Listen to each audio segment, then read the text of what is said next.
얼마 전 미국 타임즈에 재밌는 짤막한 만화가 한 토막 실렸습니다. 내용이 이랬습니다. 한 뚱뚱한 못생긴 중년 부인이 돼지고기를 사기 위해 정육점에 들어갔습니다. 이 정육점이 대단히 큰 정육점이었어요. 그래서 가게 앞에서 손님을 맞는, 접대하는 점원이 따로 있고 그 안쪽에서 고기를 써는 점원이 따로 있는 그런 큰 정육점이었어요. 자, 가게 앞에서 손님을 맞는 점원이 이 뚱뚱한 분이 나타나자 이렇게 인사합니다. 어서 오십시오, 부인. 오늘 참 아름다워 보이십니다. 예. 누가 봐도 아름답지 않은데, 누가 봐도 객관적으로, 아름답지 않은 못생긴 이 부인, 본인도 알죠. 그렇기 때문에 이 점원이 말한 이것, 부인 참 오늘 아름다워 보이십니다. 기분 좋으라고 립서비스 칭찬하는 거예요. 그러나 립서비스 칭찬이라는 걸 알면서도 이 부인의 기분이 나쁘지 않습니다. 그래서 이 부인이 말합니다. 예, 내가 오늘 고기를 좀 사러 왔어요. 이 점원이 어떤 고기를 얼마큼 드릴까요? 그러자 이 부인이 돼지고기 1kg만 주세요. 그러자 이 점원이 알겠습니다. 그리고 고개를 돌아서 샥 돌았는데 얼굴이 그 만화에서 싹 바뀌는 거예요. 표정이 싹 바뀌는 거예요. 그러면서 그 안쪽 걸어가서 고기를 써는 점원에게 말합니다. 근데 아차, 이 부인이 따라온 거는 몰랐어요. 거기 계속 있는 줄 알고 이 점원이 싹 돌아서 안쪽으로 가서 고기를 써는 점원에게 뭐라고 말했냐? 뭐라고 말했을까요? 야, 저 돼지가 자기 살 1kg만 달란다. 여러분, 이렇게까지 반응이 없으면 어떡합니까? 굉장히 재밌는 얘기라고. 만화라고 그랬잖아요. 자, 그 다음에 어떤 일이 일어났을까요? 상상에 맡기겠습니다. 자, 근데 제가 말씀드리고 싶은 것, 만일 그 점원이 예수를 믿는다고 가정해 보십시다. 그리고 그 부인이 그 사실을 알았다고 해 보십시다. 뚱뚱한 그 못생긴 그 부인이 어떻게 생각했을까요? 나도 교회에 나가고 싶다. 이런 생각을 했을까요? 정반대겠죠. 그 부인이 그 다음에 또 정육점을 찾겠습니까? 절대 그럴 리가 없을 거예요. 만약 정육점 주인에게 이 점원의 태도를 고발했다면 어쩌면 이 점원이 직장을 잃었을지도 모릅니다. 이것은 물론 가정이지만 그러나 이 이야기를 통해서 우리는 이런 모습을 가지고는, 이런 태도를 가지고는 다른 사람의 마음을 사로잡을 수가 없다는 교훈을 얻을 수가 있는 겁니다. 미국에서 가장 영향력 있는 방송인이자 커뮤니케이션 전문가인 앨런 피즈가 쓴 말을 듣지 않는 남자, 지도를 읽지 못하는 여자라는 책에 보면요. 여자는요, 성인 여성은 평균적으로 하루에 약 2만 마디를 말한다고 합니다. 내가 그렇게 말을 해? 아니, 평균적으로 그렇대요. 그 다음에 남자는 평균적으로 하루에 약 7,000마디 말을 한다고 합니다. 그러면 여자가 남자에 비해서 다른 사람의 타인의 마음을 사로잡을 확률이 높다? 그건 아니에요. 말을 많이 한다고 해서 다른 사람의 마음을 사로잡는다? 그건 아닙니다. 사실 남자고 여자고 가만 보면 말이 많은 사람이 있죠. 말을 많이 하는 사람이 있어요. 쉴 새 없이 떠드는 사람이 있습니다. 그런데 무슨 얘기를 하는지 잘 알아들을 수가 없는 그런 경우가 있어요. 그런 사람도 있어요. 또 상대방의 기분은 전혀 고려하지 않고 혹은 그 상황, 그 모임의 상황은 전혀 고려하지 않고 그냥 자기가 하고 싶은 얘기만 계속 떠드는 사람이 있어요. 이런 사람은 말을 안 했으면 좋겠다 이런 생각이 들 정도예요. 그리고 이런 사람은 다른 사람의 마음을 사로잡는 비결 모르는 사람입니다. 오늘 본문은 사도행전 26장에 기록 잘못된 내용입니다. 사도행전 26장은 사도 바울이 했던 5개의 간증 연설 중 맨 마지막이자 가장 긴 연설인데, 이 연설은 부활에 대한, 예수님 부활에 대한 상세한 설명과 함께 사도 바울 자신의 무죄를 증명하는 내용을 담고 있어요.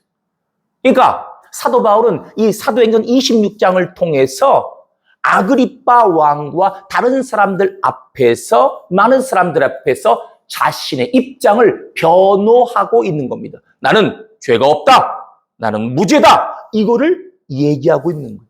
그런데 바울의 이 연설을 들은 사람들의 반응이 놀랍습니다.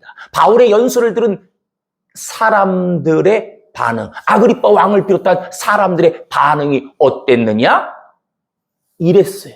다 같이 화면을 통해 본문 31절 함께 읽도록 하겠습니다. 시작. 물러가 서로 말하되 이 사람은 사형이나 결박을 당할 만한 행사가 없다 하더라. 아멘. 그렇습니다. 이 연설할 당시에 여러분, 사도 바울은요 이미 2년 넘도록 구속 상태였어요. 2년 넘도록 감옥에 갇혀서 지낸 중죄인의 신분이었어요. 그런데 31절을 통해 알 수 있듯이 바울의 말을 들은 모든 사람들은 똑같았어요. 한결같았어요. 이 사람 사형을 당하거나 감옥에 갇힐 만한 일 하나도 하지 않았다.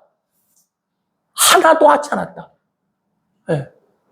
죄인이라고 말할 아무런 근거가 없다. 이렇게 말하고 있습니다. 증거하고 있습니다. 변호하고 있어요. 도대체 무슨 이유로 바울의 말을 들은 모든 사람들이 한결같이 바울을 향해 무죄라고 변호할 수 있었겠습니까? 뭐 흔히 하는 말처럼 바울이 이 연설을 하기 전에 요즘 표현으로 막 뒷돈을 싹 줘갖고 그래서 이렇게 된 걸까요? 전혀 아니에요. 바울은 부정한 방법으로 뭐 돈을 쓴다든지 그 밖에 부정한 방법으로 사람들에게 영향력을 끼친 적이 일생 동안 단 한 번도 없었어요. 그렇다면 바울이 워낙 대중적 인기가 높아서 그래서 사람들, 이 바울의 말을 들은 사람들이 아하, 바울은 죄가 없다 이렇게 한 걸까요?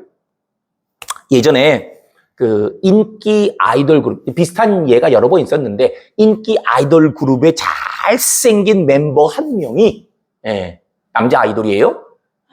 음주운전을 해서 잠깐 구속된 적이 있었어요. 그때 이 오빠를 좋아하는 소녀 팬들이 왜 우리 오빠를 구속하느냐?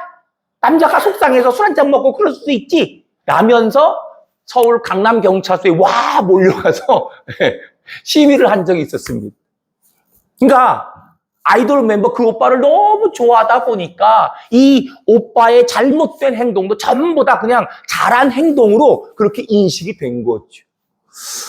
근데 오늘 본문에 나타난 이 바울의 경우는 바울 주변 사람들이 바울을 워낙 인기 있는 사람으로 생각해서 그래서 이렇게 무죄라고 한 것은 아닙니다. 그렇다면 과연 무엇 때문에 바울 주변 사람들 바울을 변호했던 것일까요? 그 답은 오늘 설교 제목 그대로예요. 바울이 마음을 사로잡는 사람이었기 때문에. 다시 말해 바울에게 있는 그 무엇인가가 주변 사람들의 마음을 사로잡아 버린 것입니다. 바울에게 있는 그 무엇인가 그것 때문에 바울 주변 사람들이 바울의 말을 듣고 바울이 무죄라고 변호한 거예요. 여러분, 그렇다면 바울에게 있는 그 무엇, 사람들의 마음을 사로잡을 수 있었던 바울에게 있는 그 무엇은 무엇이겠습니까? 그것은 첫째, 확신이었습니다. 확신. 바울처럼 다른 사람의 마음을 사로잡으려면 무엇이 있어야 된다? 확신이 있어야 된다라는 거예요. 다 같이 화면을 통해 본문 25절 함께 읽도록 하겠습니다. 시작. 바울이 이르되 베스토 가카이여 내가 미친 것이 아니요 참되고 온전한 말을 하나이다. 아멘.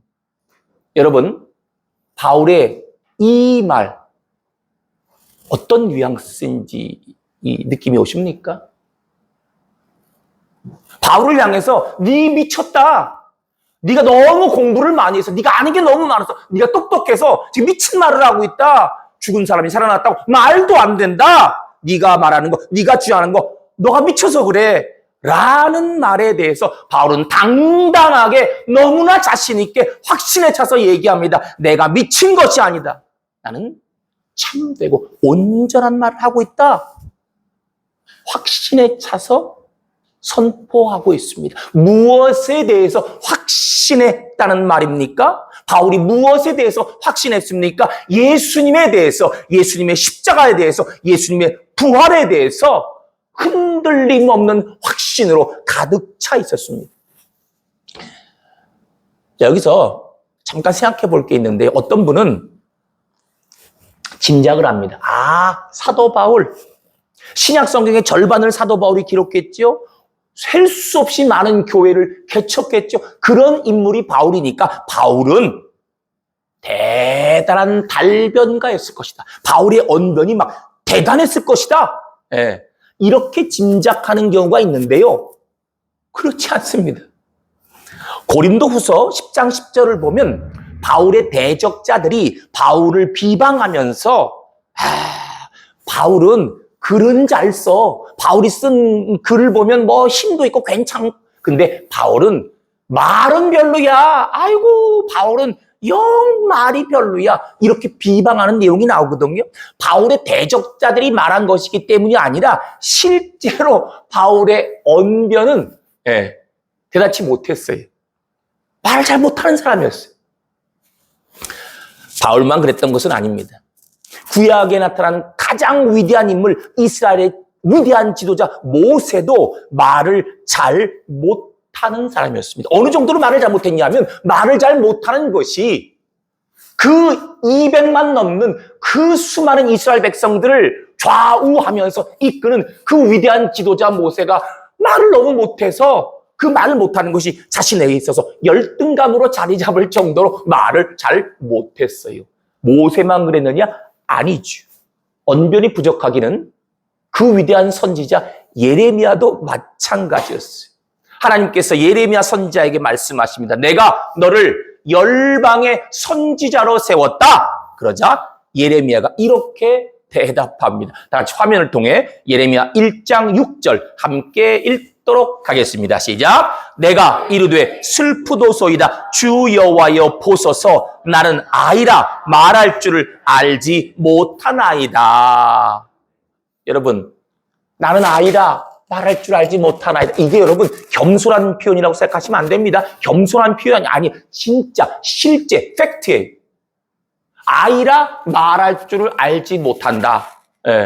상황에 맞는 적절한 말 잘 못한다는 뜻이고요. 그리고 아이처럼 이렇게 따따따따따따 무슨 말을 하는 건지 남들이 잘 알아듣지 못하게 그렇게 말을 하는 나는 그런 사람이에요. 이렇게 대답한 거예요. 여러분, 성경의 인물들이 하나님께 쓰임받은 것은 말을 잘해서가 아닙니다. 언변이 뛰어나서가 아닙니다. 그들이 하나님께 쓰임받은 것은 확신에 가득 찼기 때문입니다. 예레미야가 쓰임받은 것, 하나님께서 주시는 말씀, 하나님의 말씀에 대한 확신이 있었기 때문이에요. 모세가 쓰임받은 것, 이스라엘을 인도해 주시는 하나님, 우리 하나님께서 내 민족 이스라엘을 인도해 주신다라는 이 사실에 대한 분명한 확신이 있었기 때문이에요. 오늘 본문의 주인공 바울도 마찬가지 예수님에 대한, 예수님의 십자가에 대한, 예수님의 부활에 대한 확신이 있었기 때문이에요. 제가 아는 집사님 중에 서울 강남에서 라면 장사하시는 분이 계십니다. 이분은요, 라면을 너무너무 좋아해요. 그래서 초등학교 때부터 고등학교 때까지 본인 말로 단 하루도 빼놓지 않고 매일 라면을 드셨대요. 그렇게 라면을 드시고도 건강이 괜찮습니까? 건강합니다. 그리고 고등학교를 졸업하자마자 조그만 분식집을 차렸는데 이 분식집 메뉴, 그냥 라면, 매운 라면, 짜장라면, 해물라면, 치즈라면, 만두라면, 비빔라면 등등등등등 전부 다 라면이. 네. 이분에게 있어서 세상에서 제일 맛있는 음식이 뭘까요? 문제가 어렵습니까? 이분에게 있어서 세상에서 제일 맛있는 음식은 라면이에요, 라면. 근데 신기한 건요, 이 집사님하고 5분만 대화를 하면요, 5분만 대화를 하면 모든 사람이 반드시 라면을 먹는다는 거예요.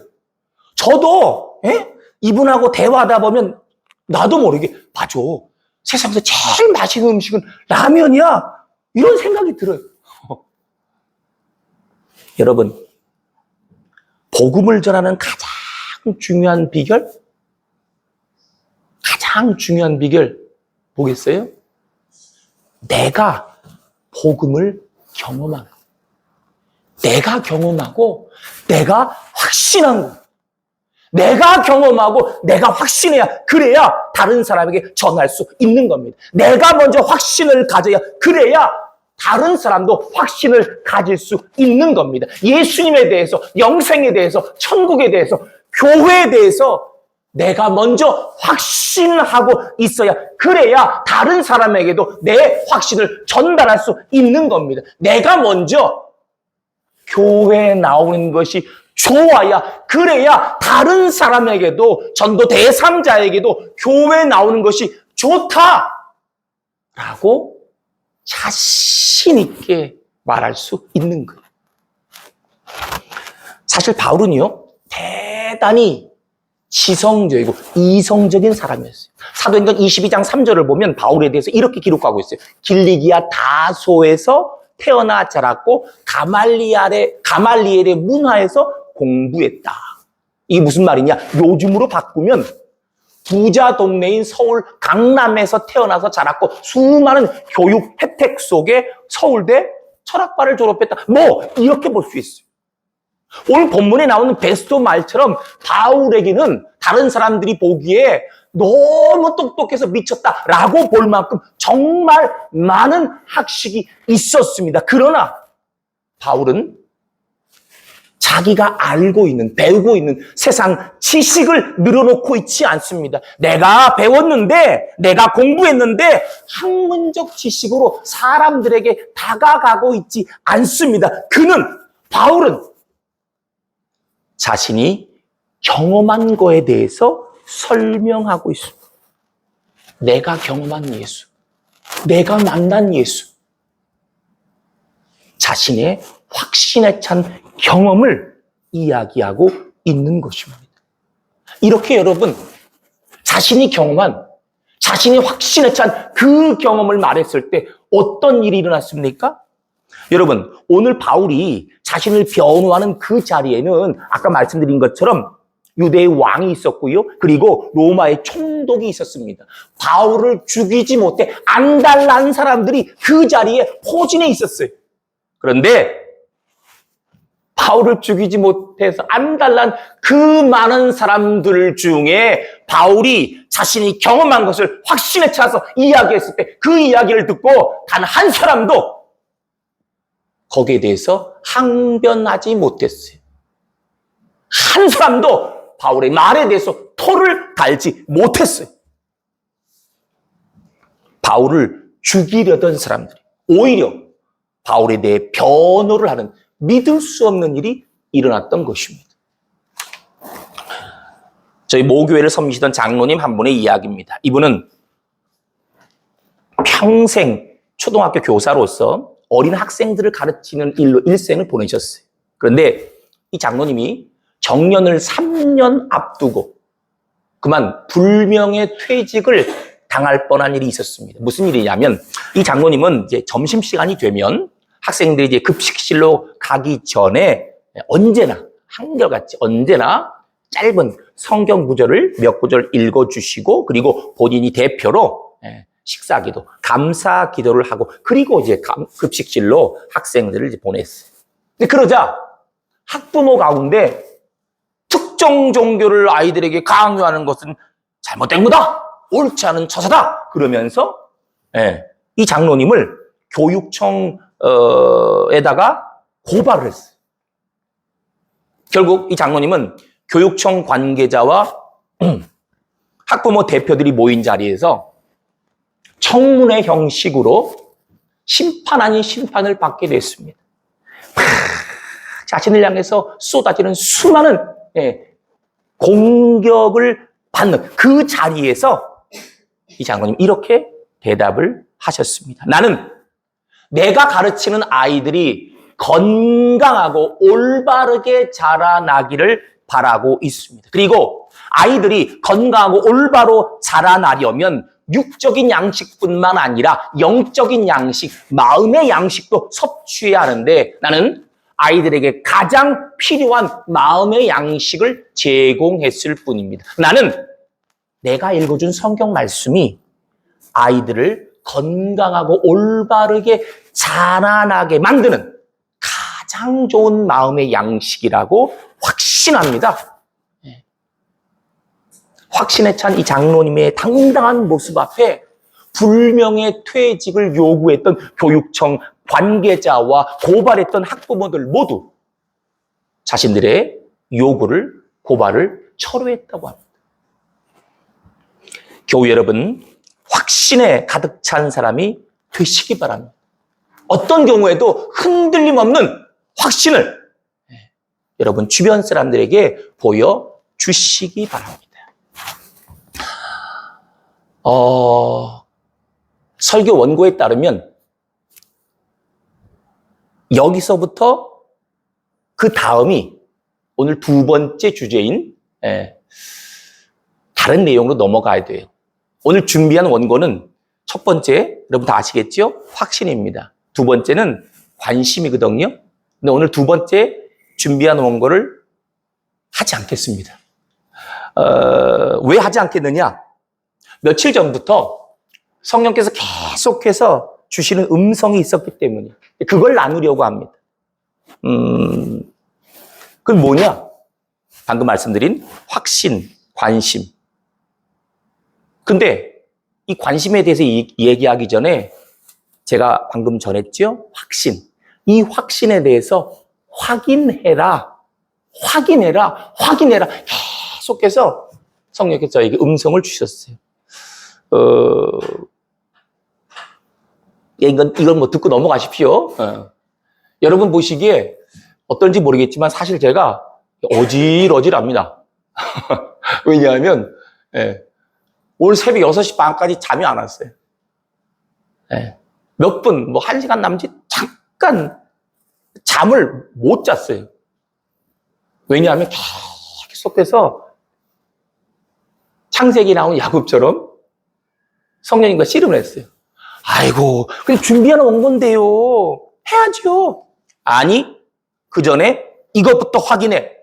그래도요, 아니, 이것부터 확인해. 순종해야죠. 여러분께 이걸 나누려고 합니다. 여러분, 예수님에 대해서 확신하십니까? 네? 여러분이 섬기는 이 교회에 대해서 확신하십니까? 확신이란 쉽게 말해 이런 겁니다. 소영이가, 용주가, 수정자매가, 인호 형제가 남친, 여친을 데리고 왔습니다. 결혼하고 싶대요.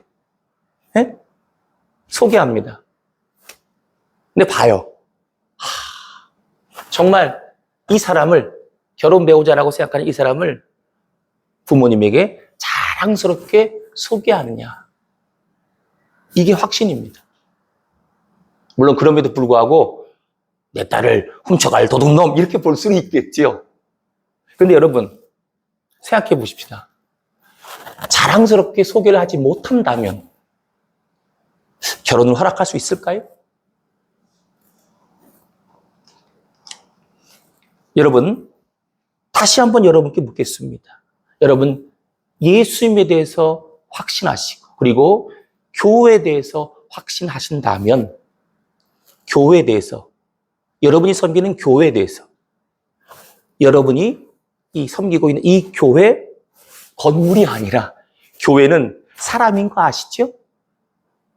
이 교회에 대해서, 이 교회 교우들에 대해서, 이 교회 섬기는 목사에 대해서, 함께 신앙생활하는 내 주변의 이 교우들에 대해서 자랑스럽게 소개할 수 있습니까? 며칠 전에 목회자 모임이 있었어요. 많은 목회자들이 모여서 이야기하는데,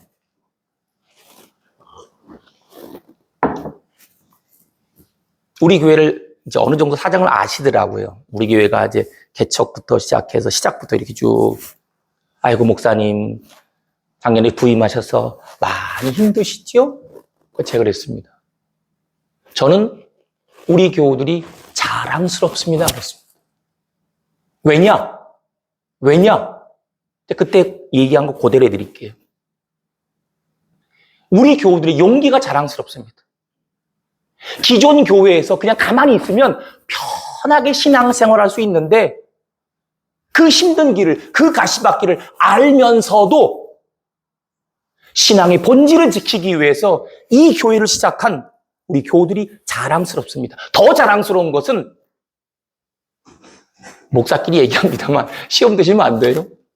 나도 목사지만 처음 창립 목사님이 갑자기 휙 떠나버리고, 그런 상황에서 정말 나라면, 내가 목사가 아니라 성도라면, 아이고, 그냥 이거 목사도 없고 그냥 그만둬야지 라고 이런 생각이 들 법도 안 돼. 그런 상황에서도 예배를 계속 드리고 싶습니다. 예배를 멈추기 싫습니다. 하나님 앞에 예배를 계속 드리겠습니다 라고 하는 그 마음이 너무 자랑스럽습니다.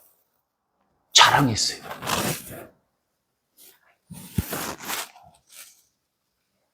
여러분, 다시 한번 여러분께 묻습니다. 예수님에 대해서 자랑스럽게 소개할 수 있습니까?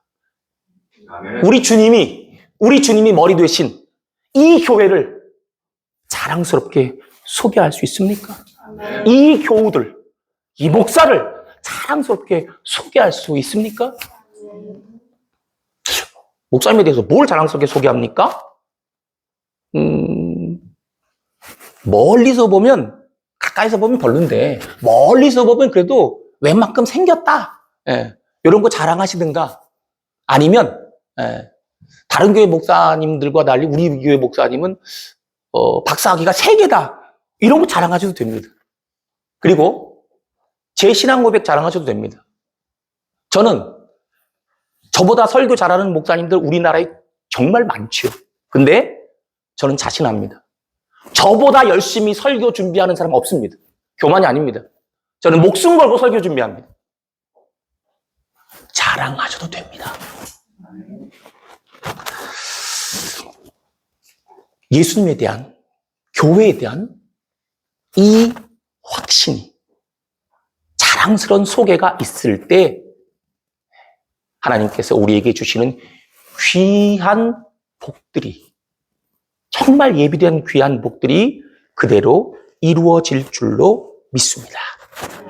우리 시간 마지막으로 오늘 주신 말씀, 확신, 심령에 새기면서 찬양, 전능하신 나의 주 하나님은 찬양 드리면서 오늘 주신 말씀 심령에 새기도록 하겠습니다.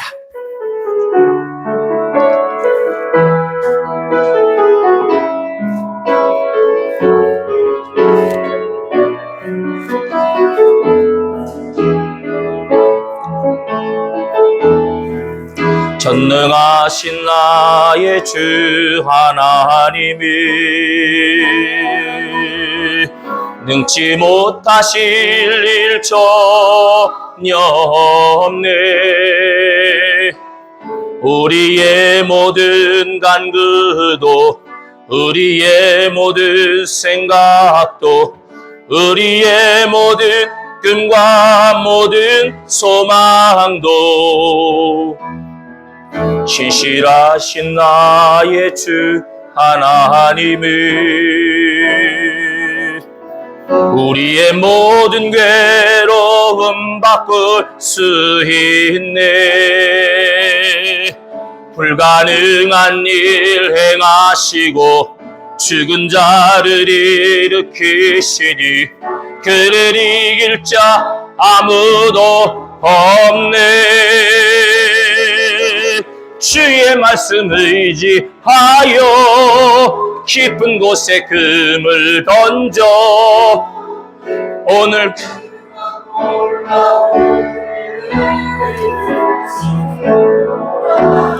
주의 말씀 의지하여 믿음으로 금을 던져 믿는 자에게 능치 못 다시 한번 믿는 자에게 능치 믿는 자에게 능치 다시 한번 마지막으로 믿는 자에게 능치 못함 믿는 자에게 능치 못함 없네. 아멘. 기도하시겠습니다. 사랑과 은혜가 풍성하신 하나님, 오늘도 말씀을 통해 은혜와 깨달음을 주시니 진실로 감사드리옵나이다. 오늘 주신 말씀처럼 저희 모두 다른 이들의 마음을 사로잡는 사람이 되게 하여 주시옵소서. 바울처럼 확신에 찬 사람이 될 수 있도록 예수님에 대해서, 영생에 대해서, 천국에 대해서, 우리 교회에 대해서 내가 먼저 분명하게 확신할 수 있도록 성령이여 저희 모두를 이끌어 주시옵소서. 예수 그리스도의 이름으로 기도드리옵나이다. 아멘.